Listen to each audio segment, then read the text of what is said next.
보겠습니다. 마태복음 7장입니다. 마태복음 7장 1절부터 6절입니다.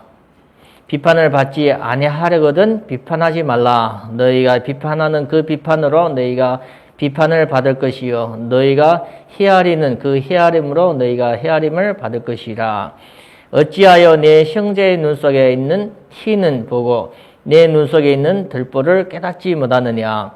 보라, 내 눈 속에 들보가 있는데 어찌하여 형제에게 말하기를 나로 내 눈 속에 있는 티를 빼게 하라 하겠느냐. 외식하는 자여, 먼저 내 눈 속에서 들보를 빼어라. 그 후에야 밝히 보고 형제의 눈 속에 티를 빼리라. 거룩한 것을 개에게 주지 말며 너희 진주를 돼지 앞에 던지지 말라. 그들이 그것을 발로 받고 돌이켜 너희를 찢어 상하게 할까 염려하라. 아멘. 우리가 주일 메시지 말씀을 잘 소화시켜서 우리 개인이 기도가 되어지고 개인이 받아야 될 응답과 연결되어집니다. 그래서 이번 주는 비판하지 말라는 겁니다.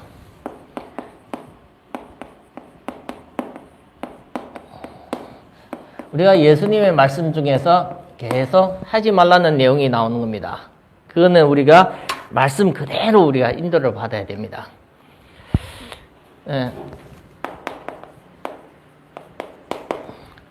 성도가 또 그리스도인이 하나님의 자녀가 항상 하나님의 말씀으로 인도받으려고 해야 됩니다. 말씀으로. 하나님의 말씀을 말씀을 통해서 우리가 성령 인도를 받습니다. 그래서 중요하게 이 말씀을 통해서 성령 인도 받기 위해서 하나님은 우리에게 성경을 선물로 주셨습니다. 성경을. 그래서 성경은 믿는 사람이 일생을 통해서 하나님의 역사하심을 통해서 성령 인도 받는 방법을 얘기해 주고 있습니다. 그리고 성도에게 필요한 것은 교회를 통해서 계속 설교를 들으며 예배를 드립니다. 그래서 설교 듣고 예배 드리면서 우리가 진짜 하나님 앞에 믿음으로서 인도를 받아야 됩니다. 그래서 우리가 이걸 통해서 하나님 앞에 이 말씀의 비밀을 깨달아지고 거기에 내가 순종하면서 인도받는 거예요. 성령 인도는 이 말씀에 어떻게요? 순종할 때 인도받는 거예요. 말씀 따라가고 말씀에 순종하고 할 때 오는 응답이에요. 그래서 우리가 하나님 못 믿는 사람이 하나님 믿는다 하지만 이 말씀에 순종 안 하는 사람은 성령 인도 못 받았습니다. 그래서 어떤 말씀을 주시도 그걸 따라가는 겁니다. 성령 인도라는 건 거기에 따라가는 겁니다. 내 생각을 내놓고.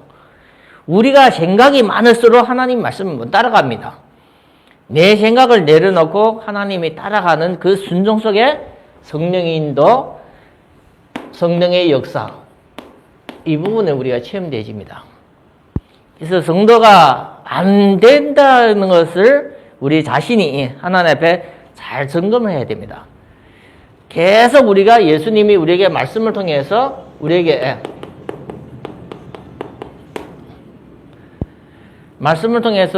이게 주시는 중요한 것을 통해서 우리 자신을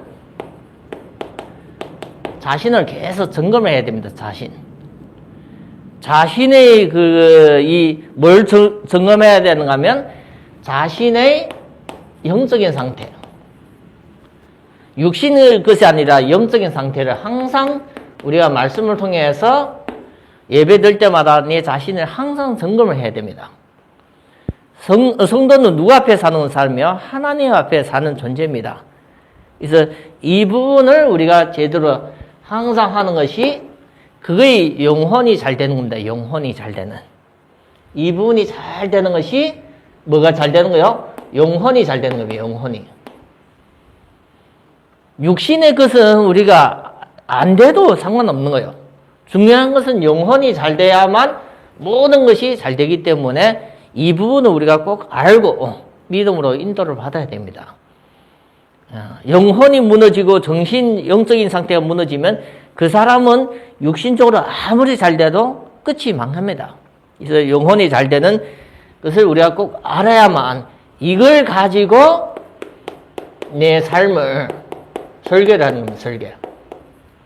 이걸 가지고 내 삶을 디자인하는 것.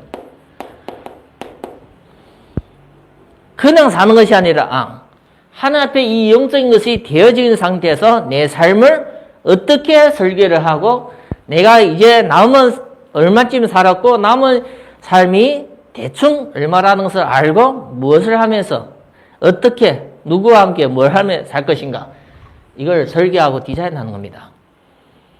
성도가 이 부분이 안 되지면 한마디 말이면 고정적인 틀 속에 평생 살게 되집니다. 그래서 이 설계와 이 디자인하면서 이 설계와 디자인은 어디서 찾아야 되는가 하면 하나님이 우리 각자에게 놓여진 절대 계획.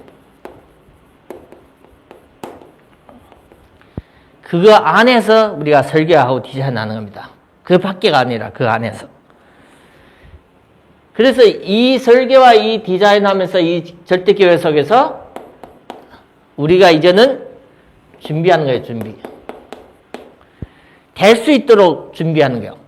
그냥 아무 생각 없이 준비하는 것이 아니라 쓰임 받을 수 있도록 우리가 그릇을 준비하는 거예요. 그릇. 이 부분이 아주 중요합니다. 그냥 설계하고 디자인한 것이 아니라 하나님 앞에 쓰임받는 그 그릇을 계속 하는 겁니다. 그리고 이게 그릇이 이게 준비됨에 따라서 우리가 이제는 믿음으로 도전할 때가 있습니다. 그거는 하나님의 시간표 속에 우리 각자가 인도받으면 됩니다. 그래서 이 부분이 안 되지면 준비도 안 되지고 우리가 도전하면 계속 무너지고 실패하는 거예요. 준비하고 시간이 돼서 도전할 때는 그는 응답으로 오는 겁니다. 그래서 이거는 우리가 누구한테 보여주는 것이 아니라 하나님 앞에 하는 겁니다. 하나님 앞에. 오늘 말씀해 보면 외식하는 자요 바리새인들한테 주시는 메시지입니다. 그러면 우리는 누구 앞에요? 하나님 앞에 믿음으로 사는 자기 때문에 이 준비하는 시간과 이 도전하는 시간 그 사이는 우리가 진짜 여러분들이 하나님 앞에 예배를 통해서 인도를 받아야 된다고 생각이 됩니다. 본론의 말씀을 드리겠습니다. 본론의 말씀. 오늘 말씀을 보면 비판하지 말라 나와요. 비판.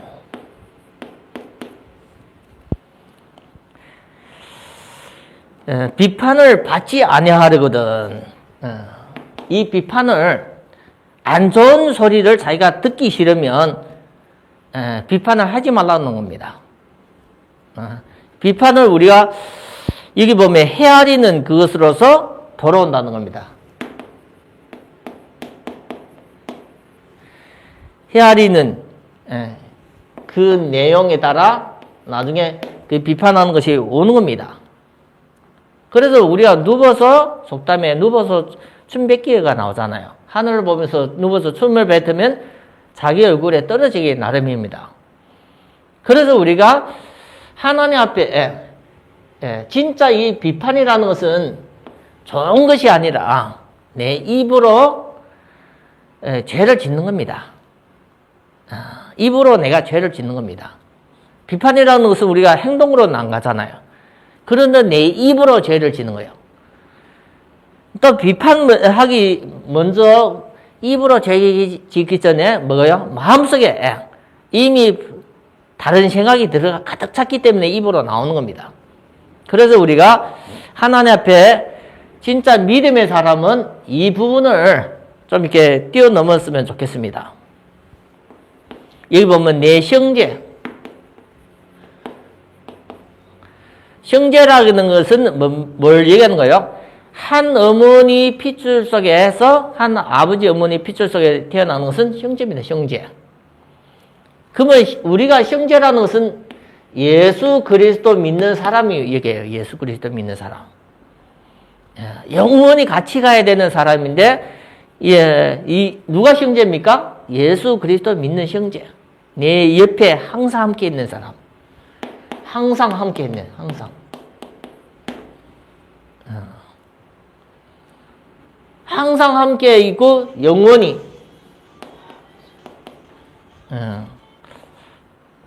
항상 함께 그 영원히 같이 하야 사람에 대해서 우리가 뭘 보는 거예요?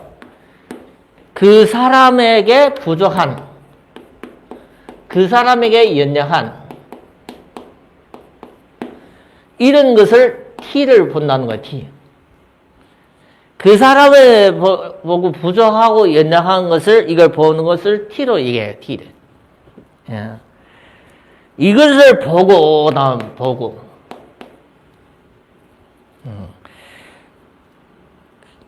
그리고 내 속에 있는 들보, 내 속에 있는 들보. 이것은 깨닫지도 못하고 있습니다. 깨달음도 없습니다. 서론의 얘기가 내 자신에 대해서는 이 영적인 것을 모르고 있습니다.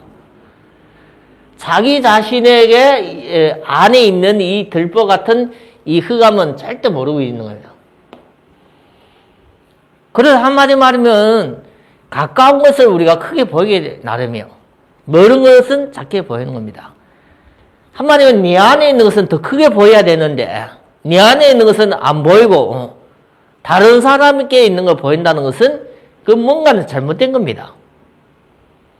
확대경으로 보면 가까이 있으면서 확대하면 크게 보이는 거예요. 그래서 꼭 우리가 좀 이게 말씀을 통해서 좀 중요한 부분을 깨달았으면 좋겠습니다. 이번 주 말씀을 제대로 받으면 다른 사람에 대해서 불평, 비판 이런 것이 다 내려놔야 됩니다. 누구한테요? 하나님께 맡겨야 됩니다. 내 마음으로 입으로 죄질 질 필요 없는 겁니다. 맡겨야 됩니다. 그래서 여기 보면 네 번째 보면 먼저 하라는 거예요. 먼저 하라는 것은 자신의 것을 먼저 빼라는 겁니다. 자신의 것을 먼저 제거를 하고 그걸 후에 다른 사람을 도우래요. 그래서 성도는 항상 누구 먼저요? 내 자신 먼저예요. 자신 먼저. 그렇죠?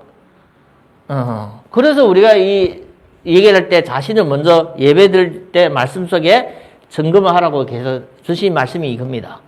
후회라는 것은 이거는 예배로 생각하면 후회라는 것은 내 삶 속이에요. 예배 성공하고 다른 사람을 내 삶 속에 도와주라는 겁니다. 예배를 통해서 내가 내 문제, 영적인 문제, 내 육신적인 문제, 정신 문제 이런 것이 치유되고 삶 속에는 누구 도와줘요? 성도를 돕는 거예요. 형제를 도와라는 건 성도를 돕는 거예요. 이거는 예배, 이거는 내 삶. 이어져야 됩니다. 신앙과 삶이 이어져야 됩니다. 두 번째 보면 거룩한 것을 개에게 주지 말라는 겁니다. 거룩한 것을. 그리고 이게 보면 진주를 돼지에게 주지 말라는 합니다.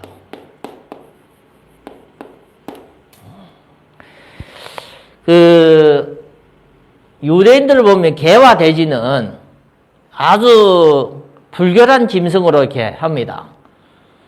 어떻게 구분되는가 하면 제사를 드릴 수 있으면 정결한 짐승이에요. 제사. 이해됩니까? 레위기 보면 제사에 나오는데 제사를 드릴 만한 제물은 다 정결한 짐승이에요. 근데 제사를 드릴 수 없는 제물은 부정한 짐승입니다. 비둘기 정결한 짐승이죠. 양 정결한 짐승이죠. 소 정결한 짐승이죠. 근데 돼지 드리는 거 봤어요? 없죠. 그런데 지금 우상 드리는 사람들은 뭐 해요? 우상 섬기는 사람은 돼지를 잡아요. 그렇죠? 뭔가 잘못됐죠. 피를 드리고 뭐 드리는 거 맞는 것 같은데 뭔가 틀리죠. 부정한 짐승인지 뭔지 모르고 그냥 피를 드리는 거예요. 하나님이 싫어하십니다. 가인도 제사를 했다니까요. 하나님이 싫어한 겁니다. 아벨이 양을 잡아서 드릴 때 하나님 받아주신 거예요. 그래서 우리가 우상 섬기는데도 하나님 섬기는 거와 바깥에서 보면 비슷비슷합니다. 거의 뭔가 맞는 것처럼 느껴지는데 절대 그렇지는 않아요. 그래서 우리가 이 개와 이 돼지는 개와 이 돼지는 뭡니까? 불결한 짐승이요. 이걸 뭘 비유했습니까? 복음을 모르는 사람은 성경에 보면 시편에 보면 49편에 20절 보면 뭐가 나오냐면 하나님은 사람을 지었을 때, 인간을 지었을 때, 사람을 지었을 때는 존귀하게 만들었다 나와요. 사람을 하나님의 형상대로 만들고 정복하고 다스리고 언약적인 귀한 축복을 주시는 거예요. 아주 대단합니다. 그런데 사람이 죄를 지으면서 하나님 떠나면서 나중에는 하나님을 알 수 없을 때는 멸망하는 짐승처럼 나와요. 그래서 우리가 개와 이 돼지는 우리가 진짜 이 짐승으로 생각하는 것이 아니라 하나님 앞에 우리가 믿음으로서 보면 이것은 사람을 이렇게 비유하는 내용입니다.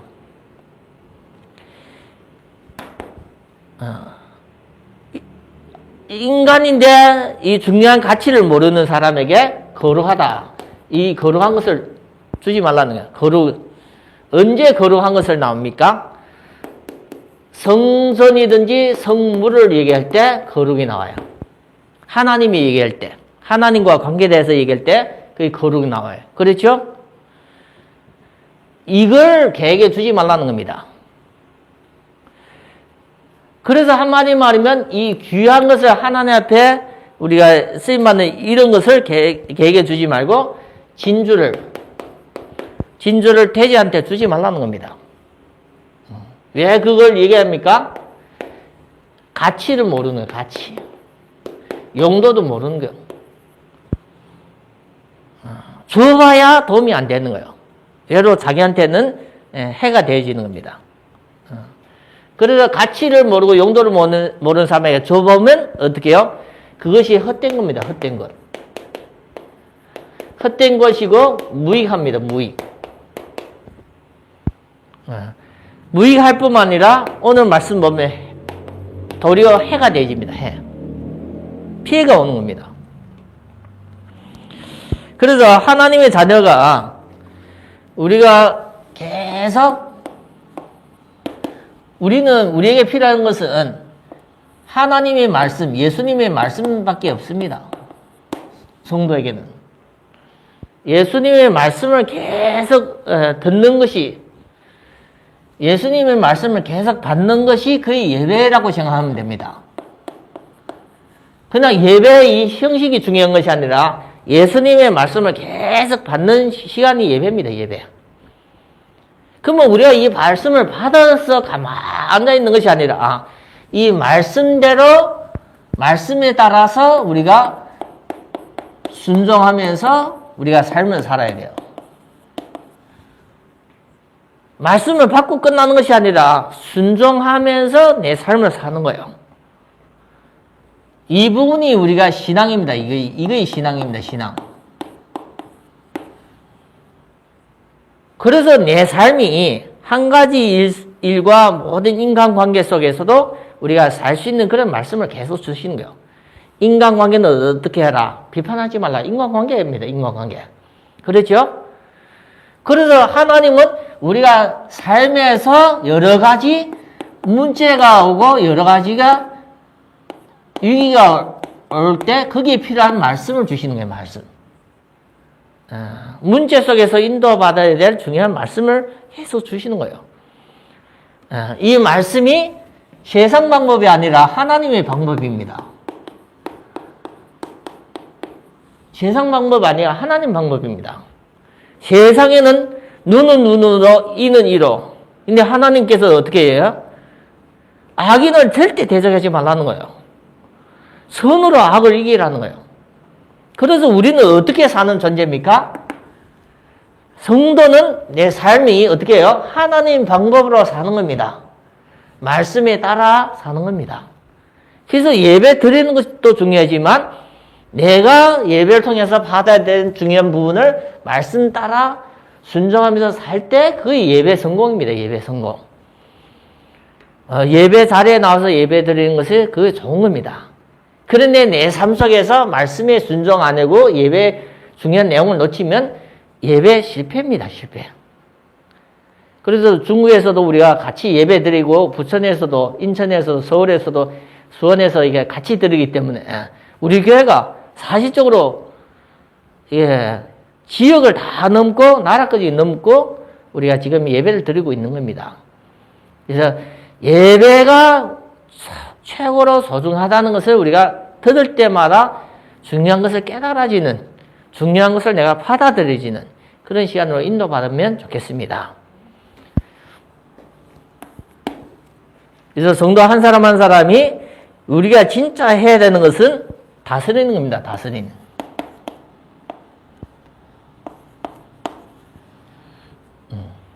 다스리는 거예요. 뭘 다스리는 겁니까? 다스리려면 힘이 있어야 돼요. 힘. 그렇죠? 다스리려면 능력이 있어야 돼요. 능력. 힘이 없고 능력이 없으면 못 다스립니다. 오직 성령이 너에게 임하시면 우리의 힘과 권능의 능력이 어디서요? 오직 성령이에요. 성령. 있죠? 오직 성령이 너에게 임하시면 이 다스리는 것도 가능합니다. 이해됩니까? 오직 성령, 구원받는 순간에 약속으로서 성령이 우리에게 임하셨습니다. 이제는 우리가 이 성령의 이 축복을 예배를 통해서 기도를 통해서 깨달아서 힘의 능력을 얻어야 됩니다. 이걸 가지고 우리가 마음을 다스리는 거, 마음. 생각을 다스리는 겁니다.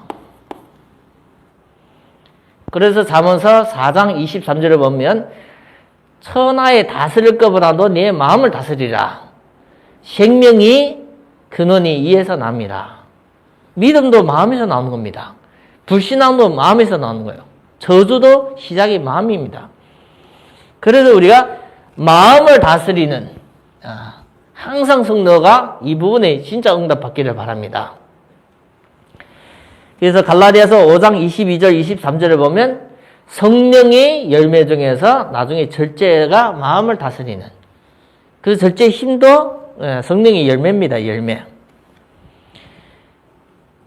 그래서 성도가 항상 이걸 가지고 마음과 생각을 다스려야만 우리의 삶이 제대로 우리가 인도를 받을 수 있습니다. 아니면 하나님 말씀은 듣고도 다 내려놓게 되어집니다. 아담에게도 하와에게서도 하나님 말씀을 주셨어요. 먹지 말라는 거예요. 그런데 이 마음을 못 다스리니까 사탄의 공격으로 마음을 못 다스리니까 범죄하는 죄를 짓는 쪽으로 가는 겁니다. 그러면 지금도 하나님은 성경을 통해서 예배를 통해서 하나님 계속 말씀을 주시는 거예요.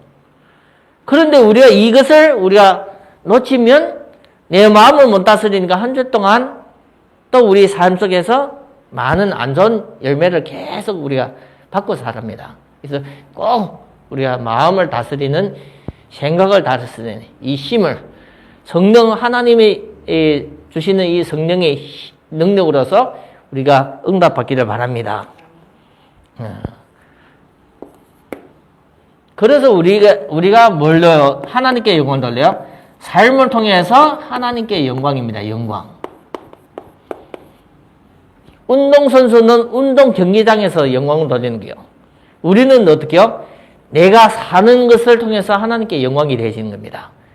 경기하는 자가 왜 죽을 힘을 다해서 뜁니까? 경기합니까? 그거를 통해서 자기가 얻는 것이 있습니다. 영광을. 우리는 뭘 통해서요? 삶을 통해서 내가 영광 받는 것이 아니라 누구께 영광이요? 하나님께 영광. 살아도 하나님께 영광, 죽어도 하나님께 영광. 그의 신자의 마음의 자세입니다. 자세. 신자의 자세입니다. 내가 사는 것도 죽는 것도 하나님께 영광이 되게. 그러려면 우리가 한 가지 생각과 한 가지 일을 해도 달라지는 겁니다. 이렇게 하면 안 되는데. 왜요? 하나님이 예수님을 통해서 이미 주시는 말씀들이 있기 때문에 계속 비판하고 불평하고 원망하고 이렇게 하면 말씀을 들을 때마다 걸립니다. 하나님께 영광이 됩니까? 내 마음에도 양심도 걸리는데 하나님께 영광이 됩니까? 절대 안 되시는 거야. 그래서 우리가 삶을 통해서 영광을 돌린다는 것은 내 삶에 다스리는 이 힘의 비밀이 없으면 우리가 삶에서 계속 마음에 거슬리는 괴로움 속에서 살게 되집니다. 그게 신앙생활이 아닙니다.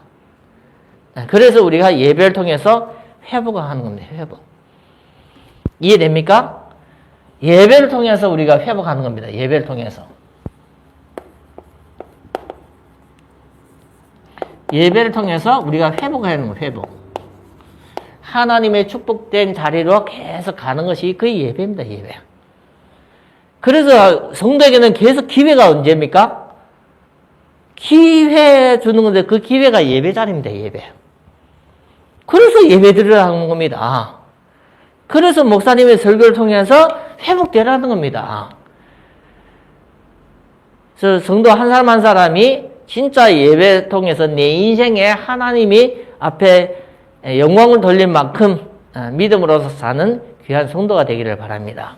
그래서 지금 인터넷으로 통해서 예배를 드리기 때문에 우리가 집에서 드리는 예배가 별로 예배 아니라 생각할 수 있는데 그건 착각입니다. 말씀을 들을 수 있는 자리가 예배입니다. 내가 짧은 시간이라도 하나님 말씀에 내가 집중하고 받으려고 하고 기도하고 있으면 그 예배입니다. 예배. 예배는 신령과 진정으로 예배 드리는 겁니다. 요셉이 노예인데 감옥 갔는데 예배 드릴 수 있어요? 신분상에 예배 드릴 수 없는 거예요. 그런데 성경에서 보면 하나님이 요셉과 함께 하심으로 나옵니다. 그 요셉이 어떤 예배요? 이 삶을 통해서 예배 속에 살은 겁니다.